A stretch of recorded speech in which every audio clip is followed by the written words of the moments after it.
Assalamualaikum warahmatullahi wabarakatuh. Nama saya Edo Kurniawan. Kali ini saya akan membuat eh, UAS data mining dengan tema eh, prediksi status rokok ya. Kali ini saya menggunakan data dari Google. Mungkin langsung saja ya untuk kita buka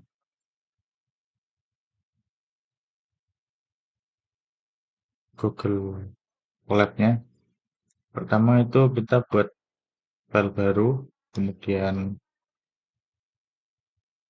kita rename,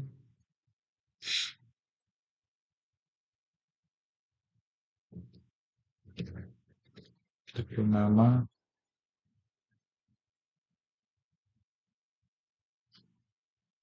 kemudian kita save.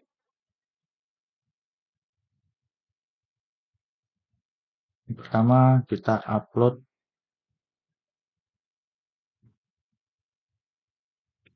filenya.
Kita buat terlebih dahulu teks import gitu.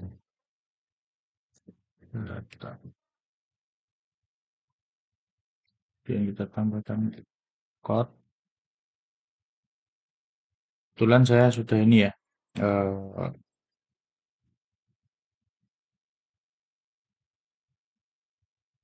sudah ada code-nya, jadi kita ya. Yang pertama itu import 6 PSNP buat Bandas, terus kemudian kita import juga Mat- Matplotlib, Seaborn, dan Spicy. Kita run terlebih dahulu. Jika sudah centang, berarti import data sudah sesuai ya.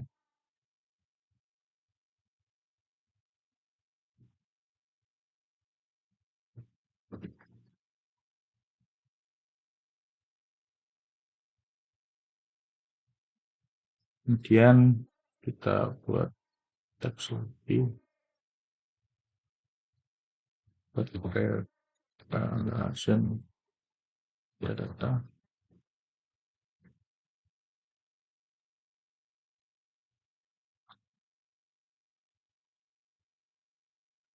Dan kita tambahkan code,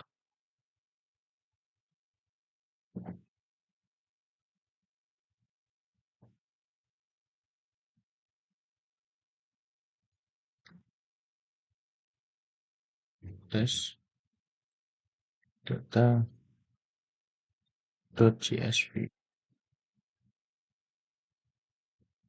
Kita running. Jika sudah centang, maka data sudah terbaca. Kemudian selanjutnya kita buka datanya terlebih dahulu. dengan mengetikkan df sebagai dataset kita .info. Kita running. Di sini sudah ada tabel data yang akan kita buat. Pertama nomor ini ada kolom itu age, height, weight, waist, dan macam lainnya. Dan selanjutnya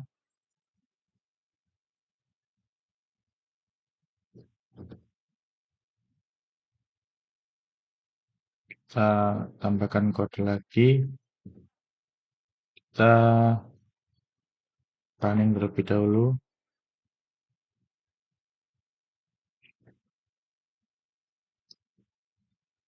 Untuk Graph sendiri itu merupakan library pandas yang ada di Python yang digunakan untuk menampilkan baris pertama dari frame. Biasanya digunakan untuk mengintip dulu ya data yang baru dimuat atau yang dihasilkan, untuk mendapat gambaran tentang struktur dan isi data frame.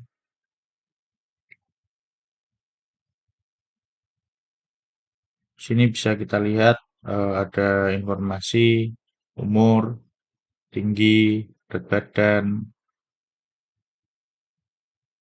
dan lain-lain. Kemudian kita tambahkan lagi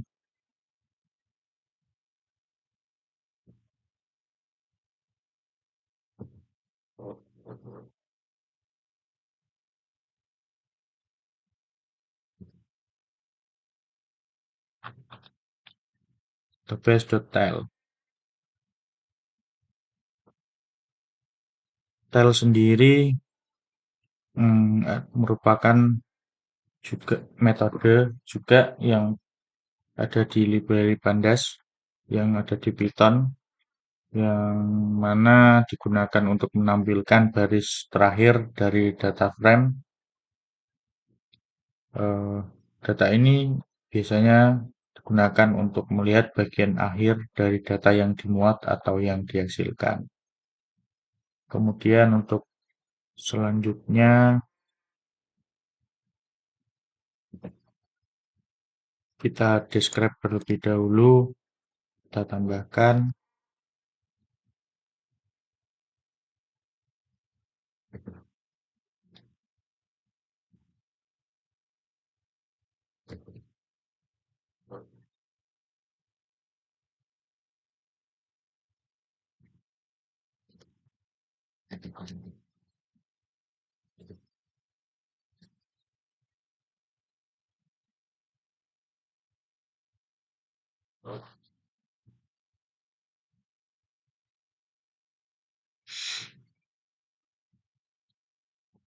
describe.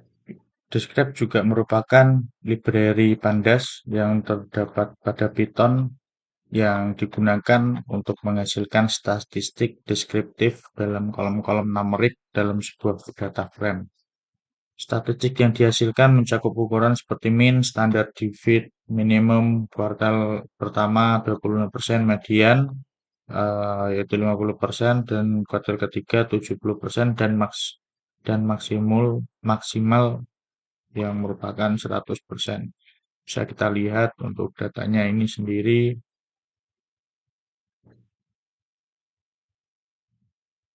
sudah ada standarnya ya, minimal 25%, 50, 70, dan maksimal 85. Kemudian kita tambahkan code kembali.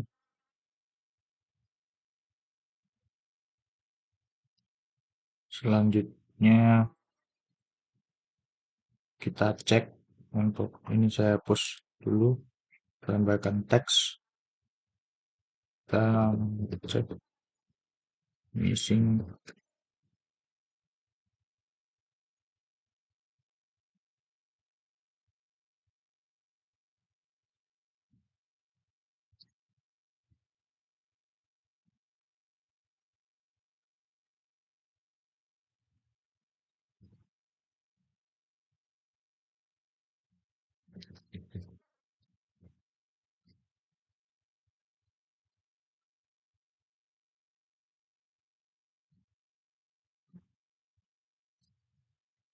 kita run.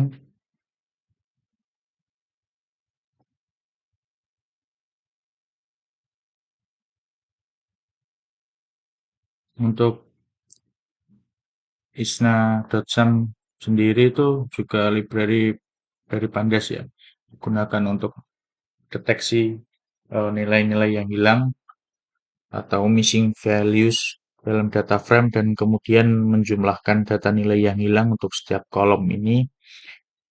Biasanya ini sangat berguna untuk analisis data awal, untuk memahami seberapa banyak data yang hilang dalam setiap kolom.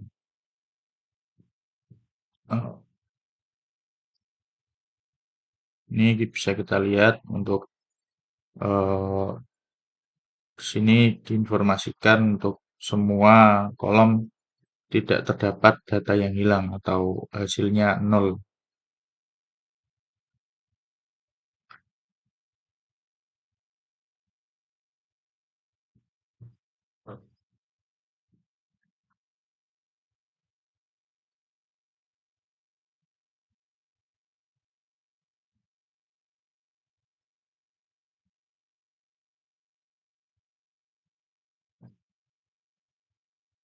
Kemudian kita buat teks kembali, kita buat judul dengan exploration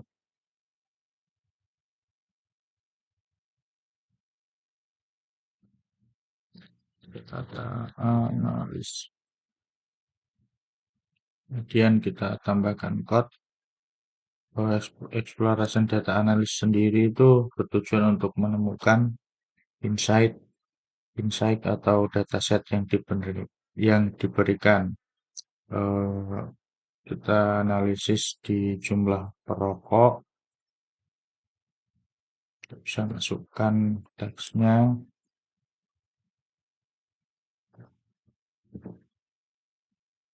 .style.net, sns, set, target, branch. Kita run, kemudian kita tambahkan code lagi, kemudian kita buat tabel ya, untuk kita mengetahui berapa jumlah yang tidak merokok dan yang merokok dengan menggunakan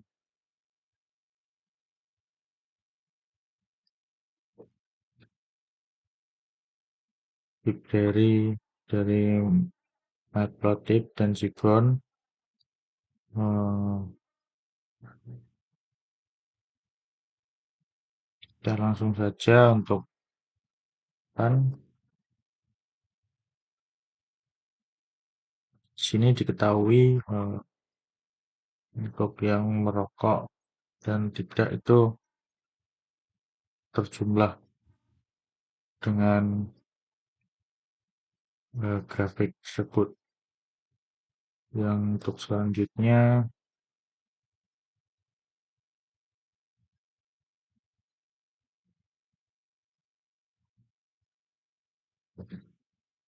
kita ingin mengetahui secara jelas nih, secara tertulis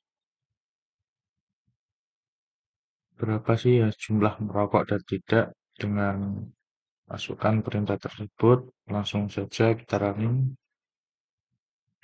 Jadi jumlah perokok itu ada 14.319 dan jumlah orang yang tidak merokok adalah 24.666.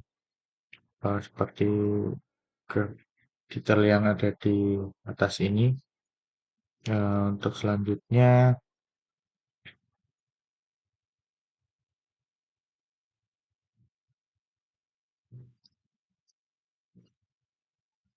kita map terlebih dahulu ya.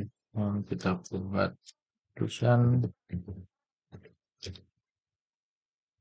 map, tambahkan code,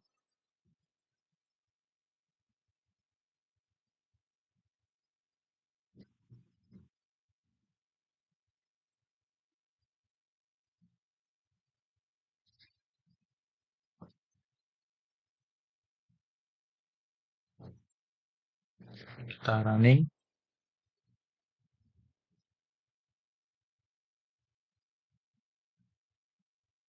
Sini sudah ada gambaran tabel untuk heatmap-nya. Kemudian tambahkan lagi dari data tersebut itu kita lihat bahwa kotak yang memiliki warna merah itu semakin merah maka dapat kita bilang itu memiliki korelasi yang besar. Eh, dari heatmap tersebut terlihat ada angka yang menunjukkan angka negatif. Artinya ketika bilangan itu negatif, data tersebut memiliki hubungan yang berbanding terbalik. Sedangkan untuk data yang positif memiliki hubungan yang berbanding lurus. Jika angka mendekati nol, maka semakin sedikit korelasi dalam artian tidak memiliki hubungan yang dapat menyimpulkan. Kemudian selanjutnya kita akan melihat sebaran datanya ya. Untuk sebaran datanya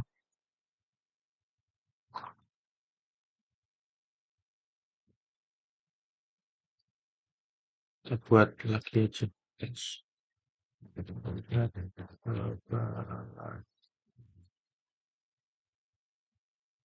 Kita bisa tekan dengan sns.pyplot.pdf.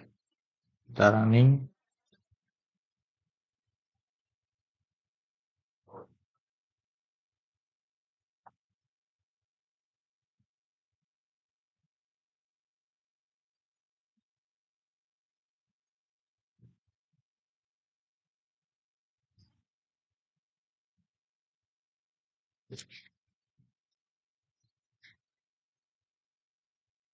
Sedikit agak lama ya karena datanya itu lumayan besar.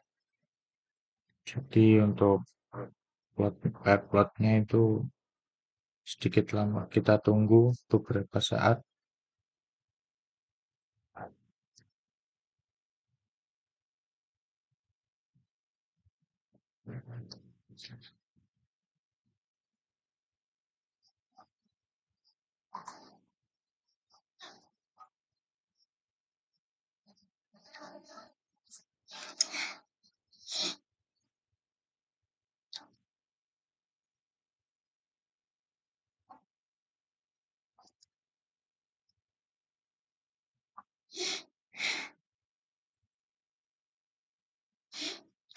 Baik, untuk pair plotnya sudah terexecute ya. Untuk fungsi dari PyProt sendiri itu merupakan library dari Seaborn yang digunakan untuk membuat pairwise plot dari semua kombinasi pasangan kolom dalam data frame. Ini sangat berguna ya untuk eksplorasi data awal karena memungkinkan kita untuk memvisualisasikan hubungan antara berbagai fitur secara bersamaan.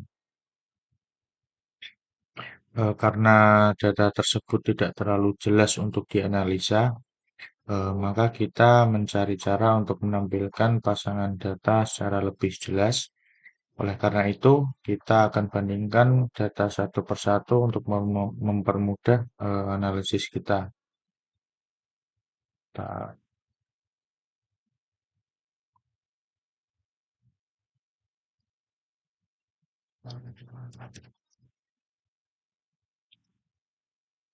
akan tambahkan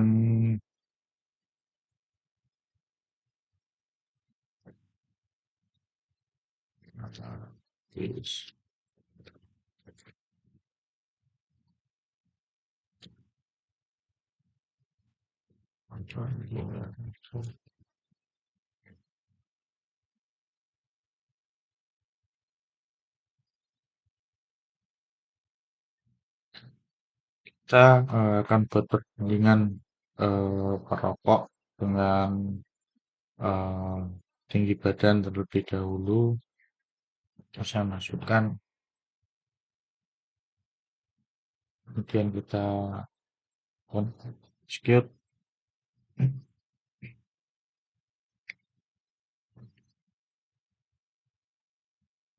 Berdasarkan diagram di atas, bisa kita lihat dan kita simpulkan bahwa persentase perokok jika dibandingkan dengan yang tidak merokok lebih besar untuk orang yang tinggi di atas 170 cm. Terlihat bahwa perokok orange mayoritas memiliki tinggi di atas 170 cm. Karena menurut kami orang yang memiliki tinggi di atas 170 cm kebanyakan orang dewasa. Oleh karena itu kami setuju dengan dataset yang ada karena kebanyakan perokok adalah orang dewasa.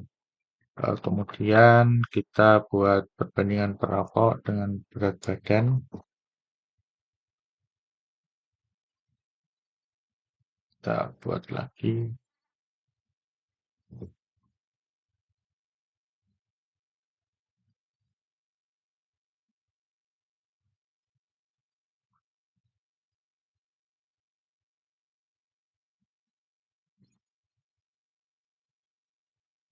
Berdasarkan diagram tersebut, orang yang memiliki berat badan 80 kg memiliki presentasi perokok yang lebih besar dibandingkan yang tidak merokok. Sesuai penjelasan terkait tinggi badan di atas, eh,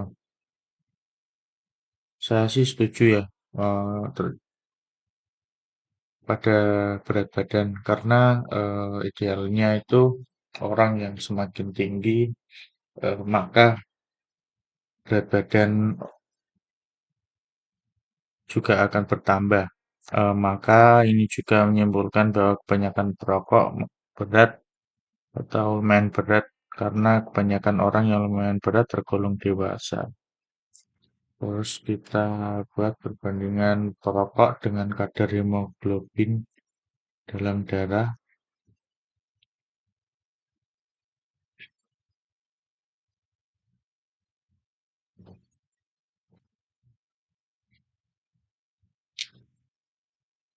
Kita skip.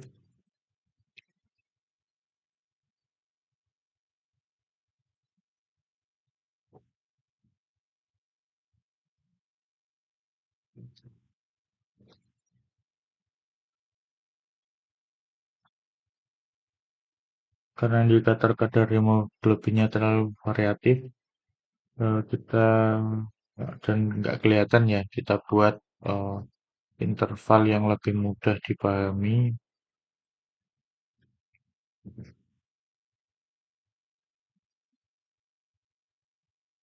Buat code baru.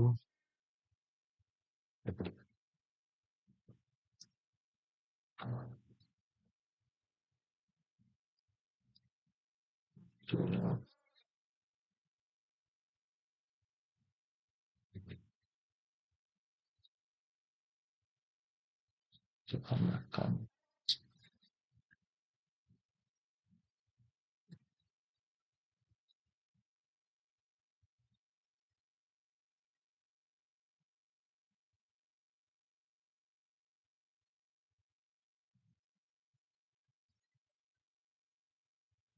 Berdasarkan histogram terlihat ya yang memiliki kadar hemoglobin 8 sampai 12 lebih banyak yang tidak merokok.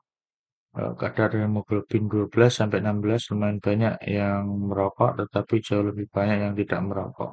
Sedangkan untuk kadar hemoglobin 16 sampai 20 terlihat lebih banyak orang yang merokok. Hal ini seperti yang dijelaskan dalam penilaian karbon monoksida yang terakumulasi dalam waktu yang lama menyebabkan kadar oksigen berkurang sehingga tubuh akan meningkatkan proses hematopoiesis lalu meningkatkan produksi hemoglobin. Kemudian kita buat lagi perbandingan perokok dengan penyakit gigi. Kita tambahkan ya untuk kopi.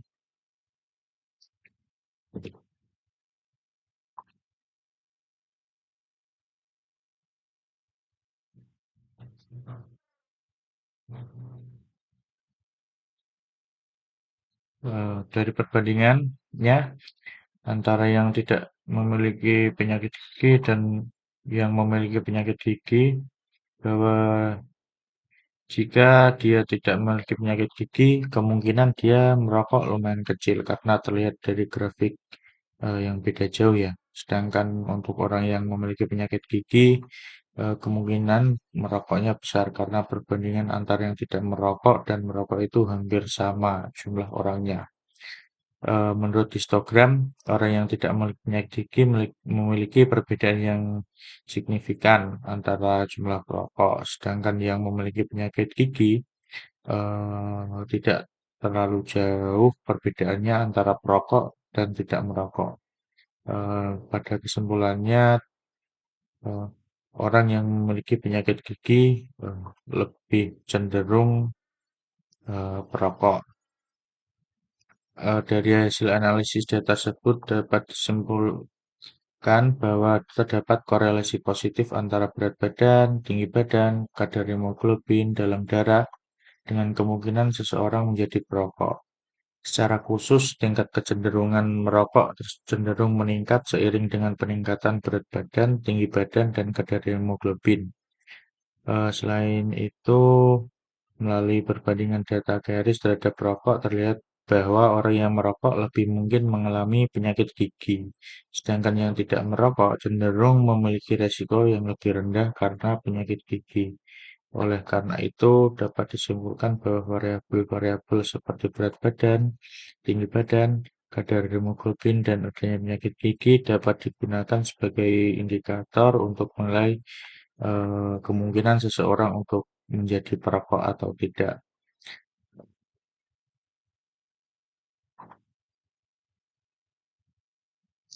Mungkin dari saya cukup sekian.